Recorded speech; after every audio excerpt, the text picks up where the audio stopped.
ଆଜିର ଏଇ ରେସିପିଟି କୌଣସି ପିଜ୍ଜା ବର୍ଗର ଠାରୁ କମ୍ ଲାଗିବନି।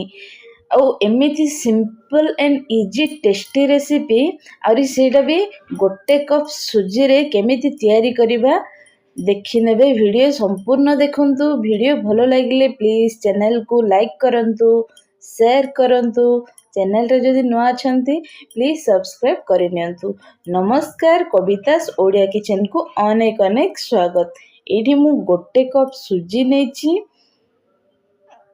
ଗୋଟେ କପ୍ ସୁଜିକୁ ଗୋଟେ କପ୍ ପାଣି ଦେଇ ଭଲ ଭାବରେ ମିଶାଇ ନେବା। ଦେଖିନିଅନ୍ତୁ, ଏଇଠି ମୁଁ ଗୋଟେ କପ୍ ସୁଜିକୁ ଗୋଟେ କପ୍ ପାଣି ଦେଇ ଭଲ ଭାବରେ ମିକ୍ସ କରି ନେବା।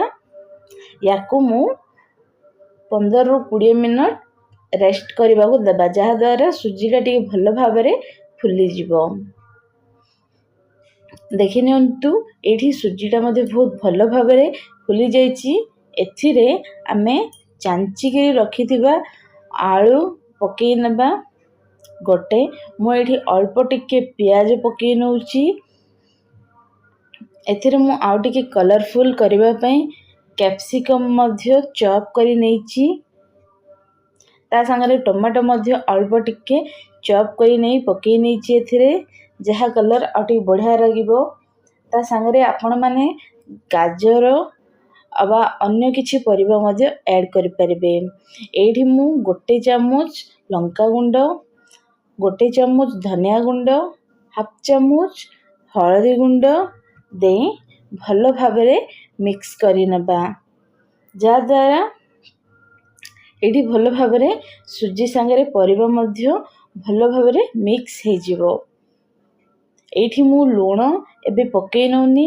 ଲୁଣ ପକେଇବା ଦ୍ୱାରା ଏଇ ପରିବାରୁ ପାଣି ଟିକେ ଛାଡ଼ିଯାଏ, ତେଣୁକରି ମୁଁ ଶେଷରେ ଲୁଣ ଟିକେ ପକେଇ ନେବି। ଦେଖିନିଅନ୍ତୁ, ଏଇଠି ଭଲ ଭାବରେ ମିକ୍ସ କରି ନେଇଛି।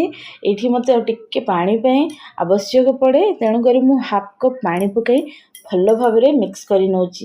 ବେଟର ଟିକେ ଆମେ ଟିକେ ବହଳିଆ କରି ରଖିବା, ଯାହାଦ୍ୱାରା ଆମେ ବେଟର ବହଳିଆ କରି ରଖିବା ଦ୍ୱାରା ଆମେ ଯେଉଁ ପ୍ୟାନ୍ରେ ପକାଇ ନେବା ଟିକେ ବହଳିଆ ରହି ତା'ର ସେପ୍ଟା ମଧ୍ୟ ବହୁତ ଭଲ ଆସିବ। ଏଇଠି ଦେଖନ୍ତୁ, ମୁଁ ଲୁଣ ଟୋଟାଲି ୟୁଜ୍ କରିନଥିଲି। ଏବେ ଲାଷ୍ଟ ଅଳ୍ପ ଟିକେ ଲୁଣ ମିଶାଇ ଭଲ ଭାବରେ ମିକ୍ସ କରି ନେବା।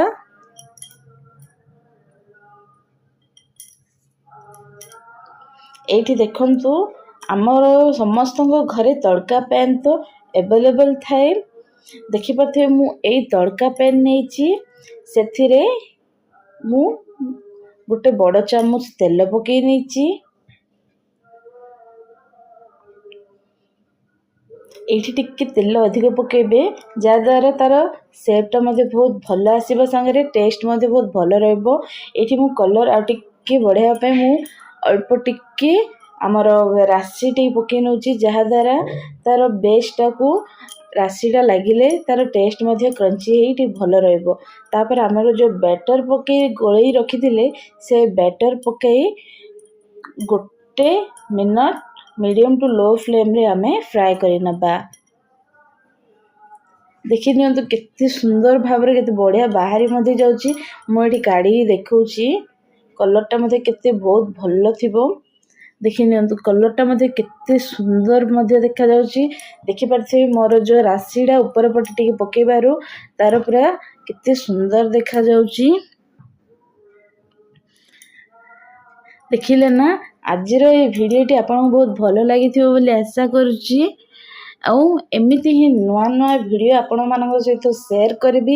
ଏମିତି ହିଁ ଜଳଖିଆ ରେସିପି ଅବା ଇଭିନିଂ ସ୍ନାକ୍ସ ଅବା ଲଞ୍ଚ ଡିନର ରେସିପି ମଧ୍ୟ ସେୟାର କରିବି। ଆଉ ପ୍ଲିଜ୍ ମୋ ଚ୍ୟାନେଲକୁ ଲାଇକ୍ କରିନିଅନ୍ତୁ, ସେୟାର କରିନିଅନ୍ତୁ। ବନ୍ଧୁମାନଙ୍କ ସହ, ସାଙ୍ଗସାଥିମାନଙ୍କ ସହ ସେୟାର କରନ୍ତୁ। ଏମିତି ନୂଆ ନୂଆ ଭିଡ଼ିଓ ପୁଣି ଧରି ଆସିବି। ସେ ପର୍ଯ୍ୟନ୍ତ ରହିଲି। ନମସ୍କାର, ବାଏ, ଜୟ ଜଗନ୍ନାଥ।